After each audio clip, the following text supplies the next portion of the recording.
দিল্লির খবরে নজর রাখতে হবে। দিল্লি থেকে 12 জন এমন বাংলাদেশিকে গ্রেপ্তার করা হয়েছে, যাদের এখানে আটক করা হয়েছে, যাদের এখানে থাকারই কথা না। কারো কারো ভিসার মেয়াদ পার হয়ে গিয়েছে, দীর্ঘদিন ধরে রয়েছেন, কারো কাছে বাংলাদেশের সিম কার্ড রয়েছে। এফআরআরও অফিস থেকে এই 5 বাংলাদেশি দিল্লির আর.কে. পুরম এফআরআরও অফিসে পেশ করা হয়েছে 5 জনকে, যাদের কাছ থেকে বাংলাদেশি সিম কার্ড পাওয়া গিয়েছে। তারা উত্তমনগর মেট্রো স্টেশনের কাছে থেকে তাদের আটক করা হয়েছে। আবার ওদিকে দেখা যাচ্ছে যে বেশ কয়েকজন 3 বাংলাদেশি যুবক বসনিয়া দূতাবাসে ভিসার আবেদন করতে এসেছিলেন গত বছর, এবং গত বছর থেকে দিল্লিতেই থেকে গিয়েছেন। ভিসার মেয়াদ শেষের পরেও অবৈধভাবে বসবাস করছেন উত্তর পূর্ব দিল্লি থেকে 3 যুবককে গ্রেপ্তার করে বাংলাদেশে পাঠানোর প্রক্রিয়া শুরু হয়েছে। সব মিলিয়ে এখনো পর্যন্ত 12 জন। এবং শুধু তাই নয়, অবৈধভাবে যারা বাস করছেন বাংলাদেশি বা অনুপ্রবেশকারী, তাদের যারা বাড়ি ভাড়া দিয়েছেন তাদের বিরুদ্ধে এবার আইনি ব্যবস্থা নিচ্ছে দিল্লির পুলিশ। सरिता विहार के मवासी कॉलोनी गेस्ट हाउस है मदनपुर खादर में, वहां से इन 5 बांग्लादेशियों को गिरफ्तार किया है, जिन्होंने अपना वीजा ओवरस्टे किया था और ये अलग अलग समय पे इंडिया आए थे और इनका वीजा 2 से 3 महीने पहले हो गया था और ये लोग यहाँ पे इलीगल तरीके से रह रहे थे। इनकी एक्टिविटीज संदिग्ध थी, इसलिए इनको डिपोर्ट किया गया। উত্তর সিকিমের ব্রেইলি সেতু ভেঙে গিয়েছে। একবার ছবিটা দেখাই আপনাদের। অত্যন্ত গুরুত্বপূর্ণ এবং স্ট্র্যাটেজিক্যালি ভীষণ গুরুত্বপূর্ণ তো বটে। মঙ্গনের লাচুং আর কাটাওয়ের মধ্যে এই সেতু, আর ওই সেতুতে দেখুন একটা লরি ঝুলছে। পার্থপ্রতিম রয়েছেন আমার সঙ্গে। পার্থপ্রতিম, এই সেতুটা কতটা গুরুত্বপূর্ণ এবং এটা সারানো কিভাবে সম্ভব? ততদিন পর্যন্ত কিভাবে এপার আর ওপারের যোগাযোগ হবে? হ্যাঁ দেখো, তুমি জানি রাখি যে সেতুটি গুরুত্বপূর্ণ তো বটেই, কেননা যে কাটাও কিন্তু একটা টুরিস্ট স্পট, পর্যটক অত্যন্ত প্রিয় জায়গা নর্থ সিকিমে। এখানেও কিন্তু বেড়াতে আসেন তারা, কিন্তু কাটাও তো বেড়াতে যায়। এবং গতকাল বেশ কয়েকজন পর্যটক তারা বেড়াতে গিয়েছিলেন। কোন একটা ছোট সেতু রয়েছে এই লাটেন এবং কাটাওয়ের সংযোগকারী, সেই সেতু দিয়ে কিন্তু এই পর্যটকদের ফিরিয়ে আনা হয়েছে। সেই ক্ষেত্রে গুরুত্ব রয়েছে। কিভাবে দুর্ঘটনা ঘটলো, কিভাবে ভেঙে গেল তা ক্ষতি দেখছে মঙ্গন জেলা প্রশাসন। এবং যে কথা তুমি জানাচ্ছিলে যে লরি পারাপার করছিল এই বেইলি সেতু দিয়ে, ঠিক সেই সময় কিন্তু দুর্ঘটনা ঘটে। অর্থাৎ এই বেইলি সেতু কিন্তু ভেঙে যায় এবং রীতিমতো চলছে। তবে এখনো পর্যন্ত এই ঘটনায় কোনো হতাহতের খবর নেই। প্রশাসনের কথাটা পৌঁছেছেন এবং দ্রুত এই বেইলি সেতু মূলত সেনাবাহিনী জওয়ানরা তৈরি করে থাকে। ধন্যবাদ পার্থপ্রতিম। আমরা আগেই আপনাদের জানিয়েছিলাম যে পুলিশ কর্মীদের দিকে এবার সন্দেহের তীর যাচ্ছে। বেশ কিছু পুলিশ কর্মীকে জিজ্ঞাসাবাদ করছেন গোয়েন্দারা যে পাসপোর্টের যে ভেরিফিকেশন হয় সেই সময় তারা কি করছিলেন, সেই সময় পুলিশের ভূমিকা কি ছিল যাতে জাল পাসপোর্ট এভাবে বেরিয়ে গেল। হিসেব করে দেখা যাচ্ছে একজন সাব ইন্সপেক্টর পদমর্যাদার অফিসার পার পাসপোর্টে জালিয়াতির জন্য 25,000 টাকা পেতেন। প্রাক্তন সাব ইন্সপেক্টর পুলিশের জালে। কি কি অভিযোগ তার বিরুদ্ধে? অমিত রয়েছেন আমার সঙ্গে, বলতে পারবেন। অমিত, কলকাতা পুলিশের পাসপোর্ট সেকশনে কর্মরত ছিলেন এই আব্দুল বলে ধৃত প্রাক্তন সাব ইন্সপেক্টর, যাকে গ্রেফতার করা হয়েছে। এক একটি পাসপোর্টের ভুয়ো নথি দিয়ে এক একটি পাসপোর্ট তৈরি করার ক্ষেত্রে সবুজ সংকেত তিনি দিয়েছেন। অর্থাৎ তিনি যেহেতু এনকোয়ারি অফিসার ছিলেন, তার হাত ধরে 52টি পাসপোর্ট ইস্যু হয়েছে বা 52টি পাসপোর্টের ক্ষেত্রে সবুজ সংকেত তিনি দিয়েছিলেন। সেই 52টি পাসপোর্টের ভুয়ো নথি দিয়ে তৈরি এই যে তথ্য উঠে আসছে, তাতে এক একটি পাসপোর্টের ক্ষেত্রে 25,000 টাকা করে তিনি পেতেন আর তাকে দেওয়া হয়েছিল। সমরে সেই টাকা দিয়েছিলেন বলে তদন্তকারী আধিকারিকরা দাবি করেছেন আদালতের কাছে।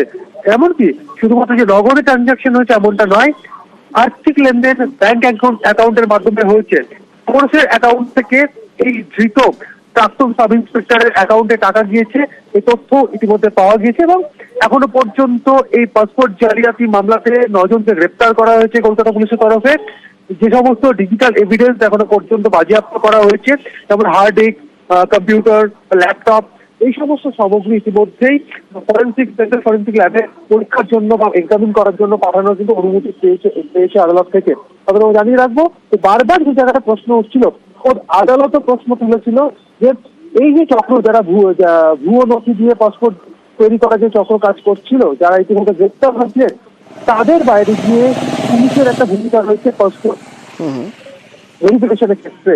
সেক্ষেত্রে যে সমস্ত পুলিশ অফিসার বা পুলিশ কর্মী যারা ভেরিফিকেশনের দায়িত্বে ছিলেন বা ইনকোয়ারি অফিসার ছিলেন, তাদের দায়িত্ব এড়িয়ে যায় না এই ভুয়ো হিসেবে পাসপোর্ট তৈরি করার ক্ষেত্রে। তাদের বিরুদ্ধে কি ব্যবস্থা নেওয়া হচ্ছে, সেই জায়গা থেকে কলকাতা পুলিশের তদন্তকারী অফিসার তিনি করতে আশ্বস্ত করেছেন যে তারা তদন্ত করছেন। তদন্ত করতে গিয়ে পুলিশের ভূমিকাও তাদের নজরে রয়েছে। আমরা দেখেছি গত 3-4 দিন ধরে বিভিন্ন থানার সাব ইন্সপেক্টর বা কনস্টেবল র্যাঙ্কের অফিসার যারা পাসপোর্ট ভেরিফিকেশনে কাজ করতেন বা সদ্য প্রাক্তন বা সদ্য রিটায়ার করেছিলেন পাসপোর্ট সেকশনের অফিসার যারা একটা সময় এই সমস্ত ইনকোয়ারি কাজগুলো করতেন, ঠিক। তাদেরকে এক্সামিন করার কাজ কিন্তু শুরু হয়েছিল। ধন্যবাদ অমিত, ধন্যবাদ। এরকম আর কজন এরকম ধরা পড়েন আমরা এবার দেখবো, আমাদের নজরে থাকবে যে আর কজন এরকম ধরা পড়েন, কারণ এ একজন দুজনের কাজ নয়। কি কারণে অ্যারেস্ট করা হয়েছে এটা আমরা সরি এখন জানিও না।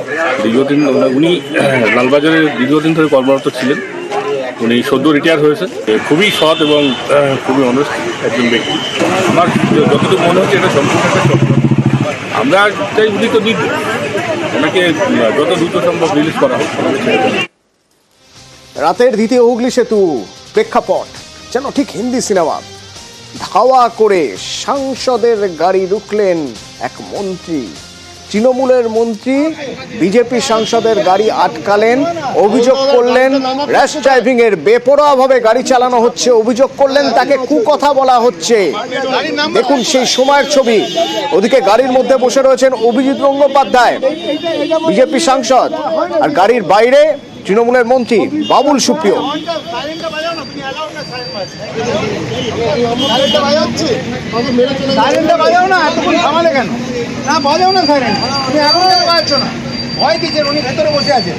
আমার বাবা মা তুলে গালাগালি কেন দেবে? গাড়িতে অ্যাক্সিডেন্ট হয়ে যেত, তুমি ঘন্টা বাজাও। সাইরেন বাজাচ্ছিলে কি বাজাচ্ছিল না, এখন বাজাচ্ছ না কেন? তো অনেকক্ষণ ধরে ওখান থেকে সাইরেন বাজিয়ে বাজিয়ে উঠছিল। তুমি বাইকগুলো সব অ্যাক্সিডেন্ট হয়ে যেত, আমি বলছি বলে কি করবো? এত বড় একটা লোক আর ভেতরে বসে আছে। সরি বলুন, আমি সরি না বললে আপনাকে ছাড়বো না। কি হয়েছিল এই ঘটনা প্রসঙ্গে বাবুল সুপ্রিয় কি বলছেন? আপনি বলেছেন সরি বলুন, ব্যাস। প্রচণ্ড জোরে হুটার বাজাতে বাজাতে ওভারটেক করতে করতে যাচ্ছিলেন। যখন ঘুরে যাচ্ছি তখন দেখলাম সামনে বিশাল বড় করে লেখা রয়েছে যে এমপি তমলুক। কাঁচটা খুলে ওনাকে আমি বললাম যে এরমভাবে গাড়ি চালাচ্ছেন কেন, এত জোরে হুটার দিয়ে এরমভাবে ওভারটেক করে যাচ্ছেন, তুমি শুরুই করলে নকথ্য ভাষায় গালাগালি দিতে, এবং যা করেছি বেশ করেছি, এটাই করবো চল।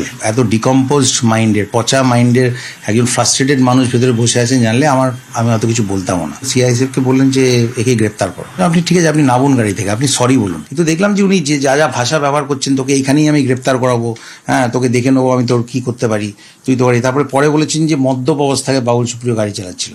যারা আমাকে চেনে বা জানে, বিভিন্ন বাড়িতে যাই, নো আমি টিটোলার।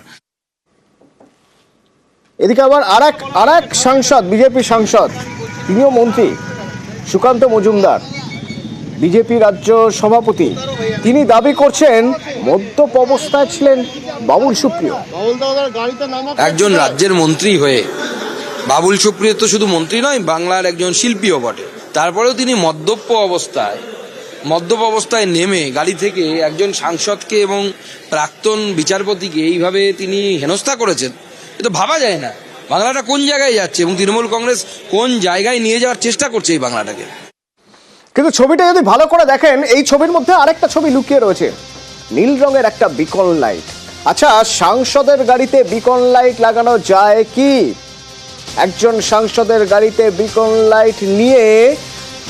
লাইট নিয়ে আইনজীবীরাও প্রশ্ন তুলছেন। তিনি তো নিজেই একজন অবসরপ্রাপ্ত বিচারপতি, তিনি তো আইন ভালোই জানেন। কল্যাণ বন্দ্যোপাধ্যায় তৃণমূল সাংসদ, তার কাছে আমরা জানতে চেয়েছিলাম গাড়িতে বিকন লাইট কি লাগাতে পারেন কোন সাংসদ? শুনুন।